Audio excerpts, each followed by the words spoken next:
everyone. I'm Mary Sitt, and this is Global Outlook. On today's show, we're going to meet two organizations that see themselves as a bridge. One spans the gap for students, and another acts as a bridge that leads to medical solutions. First, let's meet our first guest, who is Dr. Samantha Rodriquez. She is the co-coordinator of the the-bridge-puente-program here at HCC, and she runs the program along with Professor Sybil Davis.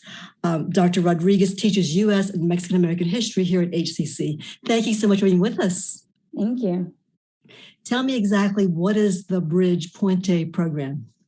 So the Bridge-Puente program is actually a national model of student success program out of California. It's expanded to Texas. And what it does is leverage cultural responsiveness and cultural relevancy along with learning communities to facilitate student success. So do students generally have a difficult time adjusting to HCC in terms of the cultural, background they have and they bring to the college?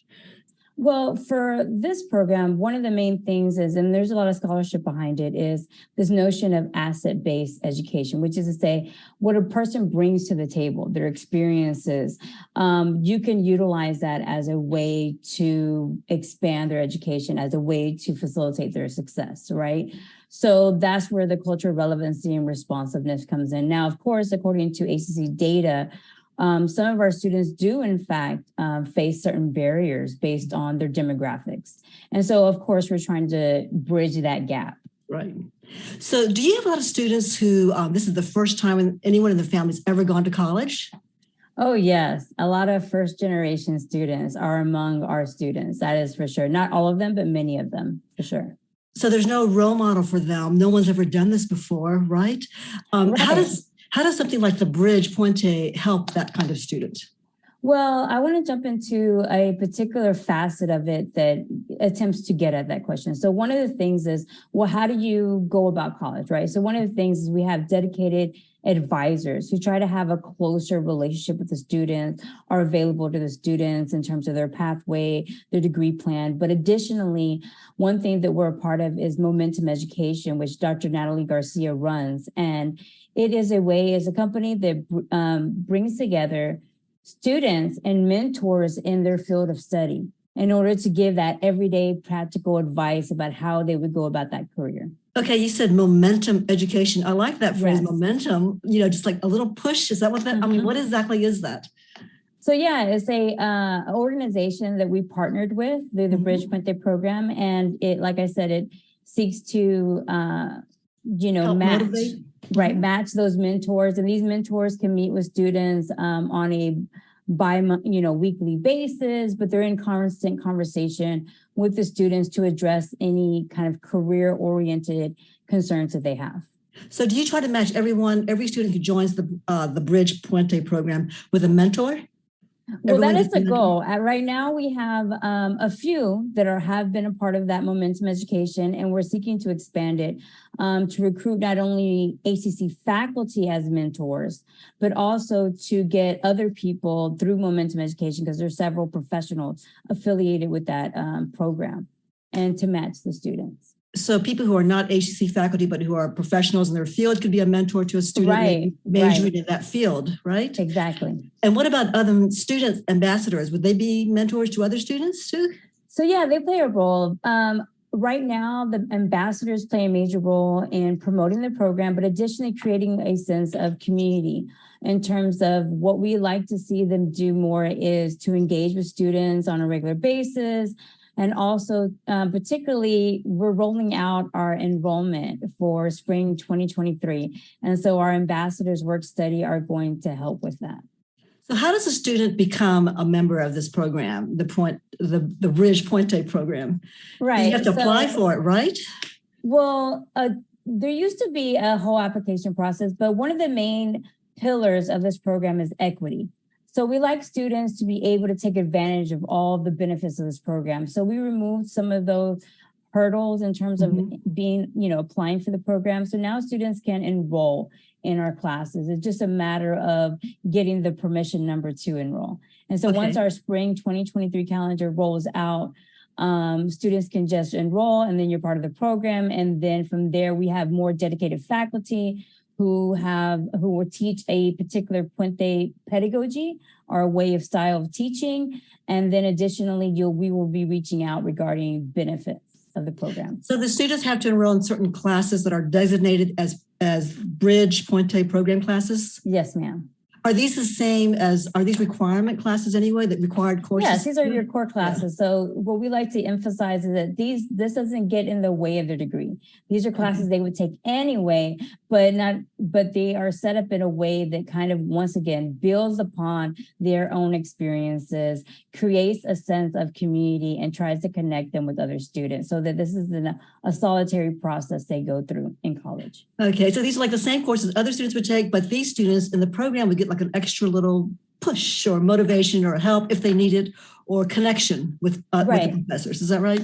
Right. And with each other. Yes, definitely. And how extensive is this program so far? I know you're just getting it back on the ground, sort of resurrecting it from the pandemic.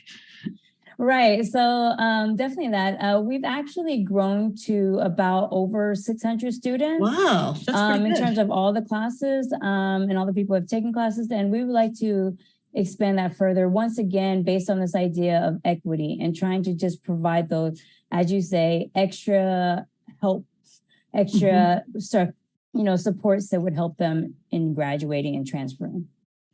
How will this program help students who struggle with completion of courses, and just staying in college? Tell me how the courses would help that, or the program.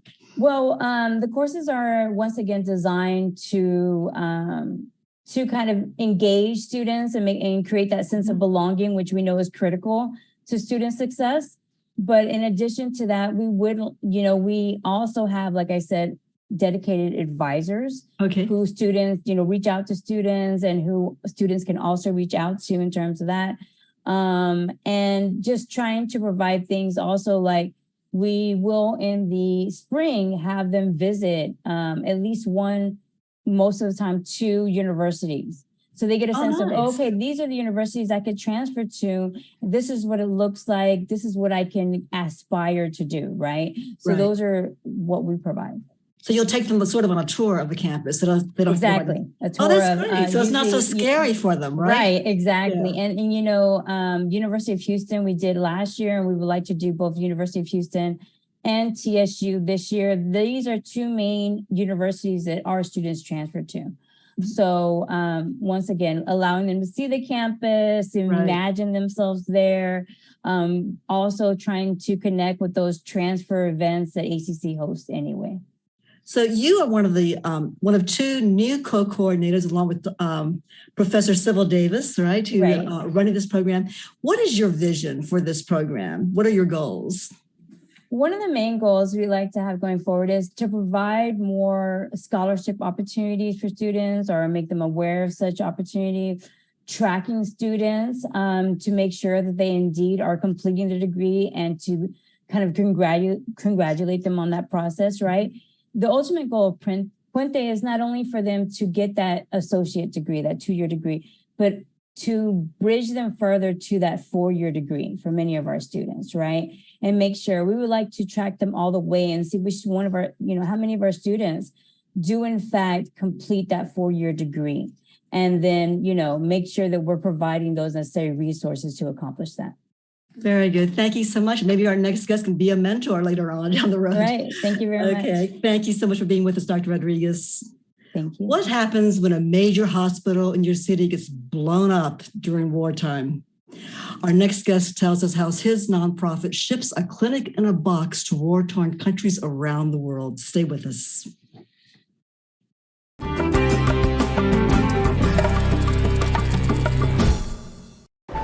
Natural disasters are a fact of life in the U.S. And between activities and school, chances are you won't be with your kids when they happen. Will they know what to do? Ready.gov/kids can help your children feel prepared, not scared. So talk with your family today. I want to eat apples and bananas. I need to eat apples and bananas. Why can't I eat apples and bananas? Support the Feeding America nationwide network of food banks to help provide meals to those in need. Join us at feedingamerica.org.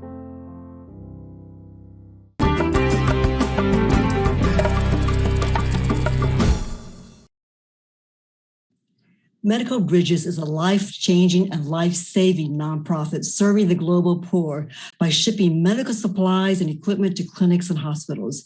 In the past 2 years, it's shipped 300 tons of desperately needed medical supplies to countries all over the world, including Ukraine, Haiti, and Afghanistan. Here to tell us more is Walter Ulrich. He's the president and CEO of Medical Bridges. He's also a member of the Texas Advisory Committee of the bipartisan U.S. Global Leadership Coalition.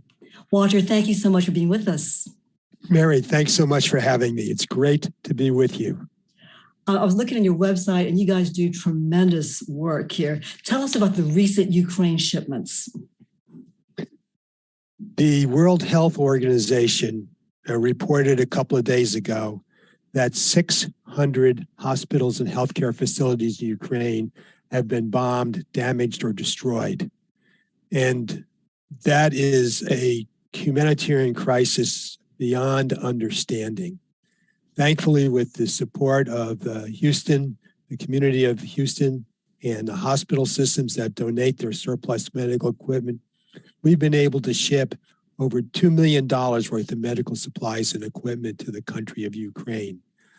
In partnership with the students of Texas A&M University, we've also shipped a 40-foot clinic in a box that's sitting in front of a damaged hospital 30 miles from the Russian border that right now is treating 2 patients.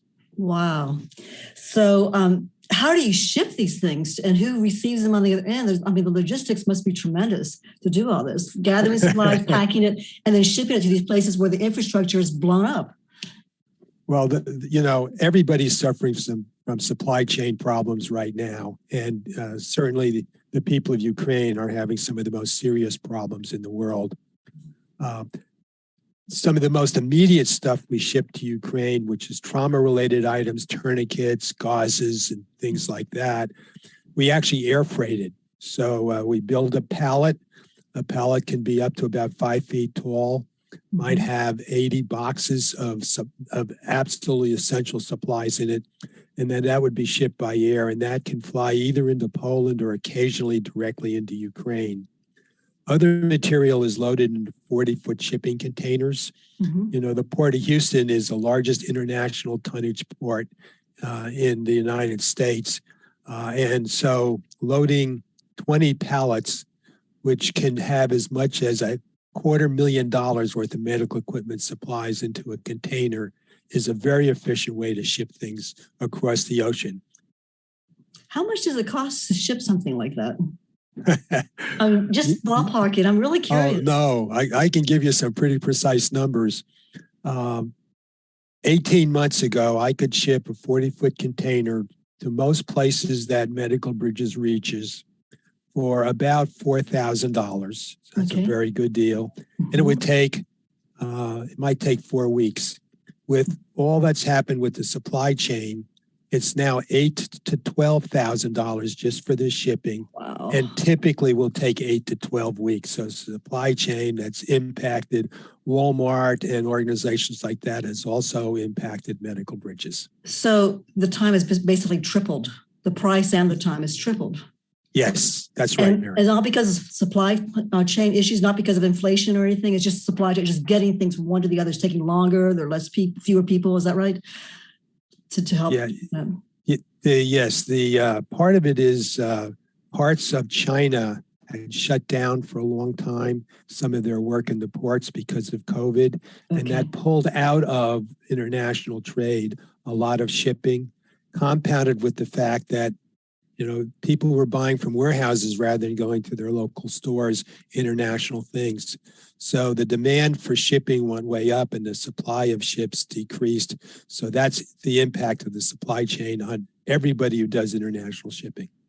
Walter, how do you choose which country in crisis to help next? Because there's so many countries in crisis. Ukraine is foremost in our minds because of the war, obviously. But there's Afghanistan, there's Haiti. There are countries that get hit with hurricanes, and they're already poor countries. How do you decide who to help? our method of work is to identify partners on the ground. Okay. You know, the old-fashioned way, Mary, was, you know, somebody like me would go to Afghanistan or would go to Sri Lanka with a clipboard, walk through the hospital, check off some things, write a report, and then we'd pile a lot of stuff into a container and send it over there. And when it arrived, half the stuff was thrown away. Right. So because the way no one knew how to use it, or because they didn't have a need for it? Yeah, it's partly because, you know, you can't be a stranger in somebody else's land and really understand what the needs are. Right. So what Medical Bridges does, in fact, is to partner with somebody who's resident on the ground. Okay. We might partner in several countries with the Clinton Health Access Initiative. And if we're in Mozambique or if we're in Dominican Republic, they have Mozambikians and Dominican Republic people that live there, work there as part of their team, and they're associated with it. Or Helping Hands for Relief and Development. We might be in Kenya, where they have Kenyans on the ground. And then in partnership with that partner, and occasionally that's a Ministry of Health, and with the hospitals that need the service, we let them identify. So it's not that arrogance that, oh, we'll tell you what we need. Right. It's you tell us what you need, that's consistent with your culture, with what your capabilities of your medical practices are, what you can do with regard to power and air conditioning and water and things like that. And you partner with NGOs, non-government organizations. Yes, right? we part very large, you know, always, you know, $100 million or $1 billion or multi-billion dollar NGOs. And we fill a niche that they don't have. We fill a niche. Walter, how do you stay apolitical? I mean, how do you know what I'm saying? I mean, how do you in certain countries, maybe you don't agree with their politics, not personally, but maybe the country, whatever. How do you step aside from all that and go, this is a humanitarian need? Deep in our heart, and this is personal as well as Medical Bridges, is we work one person to one person, people to people. You mentioned Afghanistan in the opening. We are consistently sending medical supplies to a women's and children's hospital in Kabul, Afghanistan, and we're getting it there. Those, whether or not Walter or Medical Bridges or the U.S. government likes or dislikes the Taliban management of the country, those women and children need help. That's what we're there for. I'll give you another example. When COVID first hit Wuhan, Medical Bridges actually sent 5,000 masks to Wuhan, China. Wow. Because the people in China needed the masks, you know. Surprisingly, when COVID came over to us and Wuhan had managed it, we didn't just ask for it. They sent us 20,000 masks back. It's people to people, no politics. Right. That's great. That's really good that you don't, you know, the politics don't shape how you help people. Let's see. So how do you convince local hospitals to donate the surplus or used equipment they no longer need? Great question. Fortunately, so many hospitals, as part of their vision, have good health, good medical care. And some of them even have global health activities. But even for those that don't, if you describe to a hospital administrator or executive that there are places in the world where gloves are a luxury and things that we take for granted they don't even have, and that people are dying because of things that are surplus, that's very easy for them to say, we want to participate. And we have a professional driver who's vaccinated. We have a truck. We pick it up at our expense, so there's no cost to the hospital. It takes their surplus and turns what is often becomes landfill into something that is improving health and saving lives around the world. And Walter, you have somebody on your staff, because I met him, who actually goes through every piece of machinery, refurbishes it, makes sure it's in working order. You don't just send junk stuff. I mean, you make sure it works and it's in good order, right? Yeah, you met Brian Williams, and Brian is a biomedical technician. Mm-hmm. And by the way, if any of the students in the engineering department at HCC have an interest in volunteering and interning, we'd welcome talking to them. But even when we get things from the finest hospitals in the Texas Medical Center, we feel obligated to double check it, make sure it works, make sure it has the documentation and everything it needs before we send it. So let's name names. Which hospitals are now contributing? Let's give them a little praise, a little shout out. Well, fortunately, we're doing very well with many of them, but most recently, Texas Children made a major donation of birthing beds, which are very rare. A lot of mommies give babies on beds around the world that are not nearly as good as the beds you and I sleep on every night, much less a birthing bed. So Texas Children is a very, very big supporter. They also have a global health thing. We're working with Memorial Hermann. Methodist talked about us in their community magazine, their partnership with us. I recently met with the executives of Kelsey-Seybold. So literally some part of every system is working with us, and we are extraordinarily grateful. Walter, we need to take a little break right now, but we'll be right back with more from Medical Bridges. Stay with us.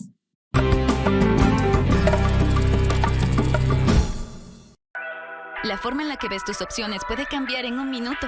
Houston Community College te ayuda a encontrar tu camino con más de 200 programas que te abren oportunidades a puestos de trabajo. Inscríbete hoy para las clases de primavera y enfoca tu futuro con HCC.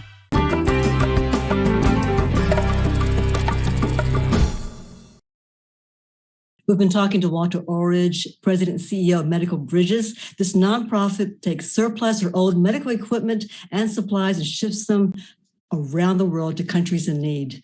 Walter, during the pandemic, did you have any requests for vaccines at all? Did you have access to vaccines for COVID to ship? Or was that something they didn't really ask for because we didn't have supplies? Well, no, vaccines were a major problem.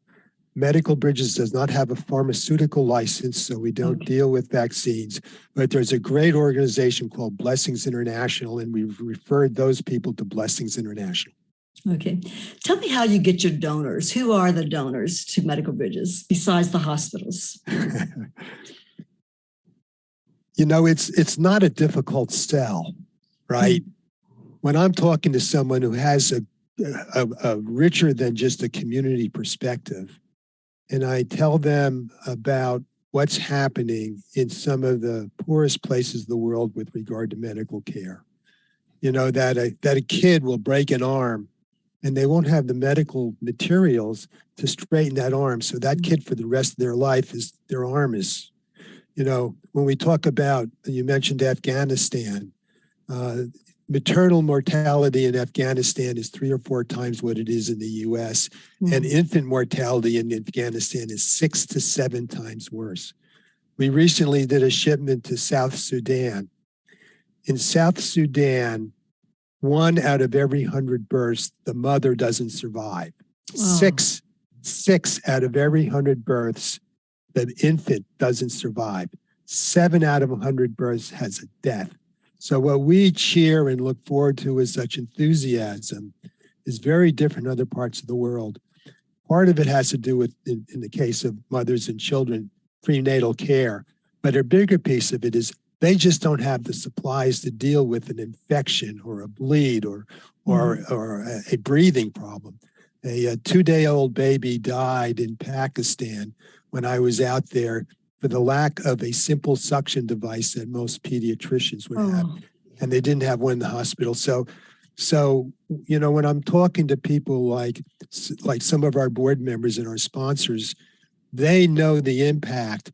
And this is, you know, in the US, by one study, and it may be an exaggeration, 700 billion tons of medical equipment is thrown away every year, most of which could be used in other parts of the world. This is easy This is easy. Are you planning to franchise Medical Bridges to get some of that extra equipment from all over the United States?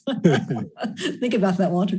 So, but let's say you don't have money. I'm sure you have corporate donors and people just generously give checks or whatever they can afford, $25, $10. I mean, you take everything. But you also have people who donate their time. Let's say you're a student and you don't have a lot of money, but you have a little bit of extra time.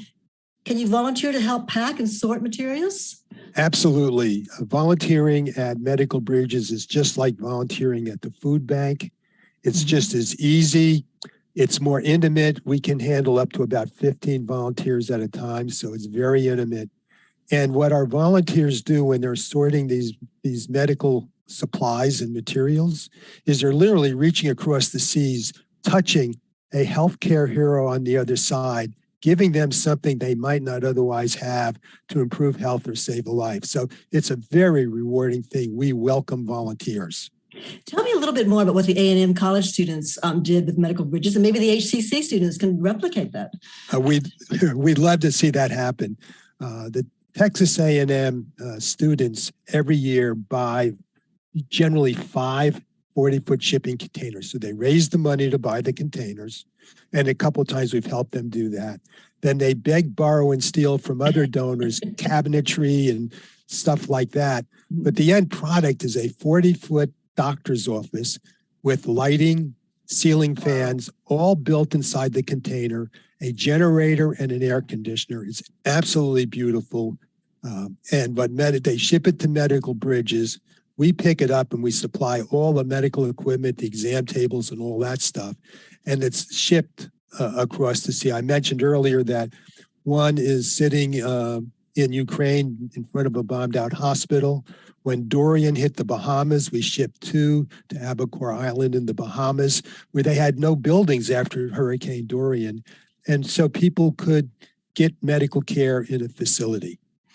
That's amazing. They just walk into this 40-foot container. It's a clinic. This is set up right top to bottom. Top to bottom. You know, the minute it's laid down and wherever they place it, you open the doors and the physicians can immediately begin working on patients immediately. There's nothing else they have to do. Okay, Walter, the final question. If you could just ask one thing of all of us watching the show, what would that be?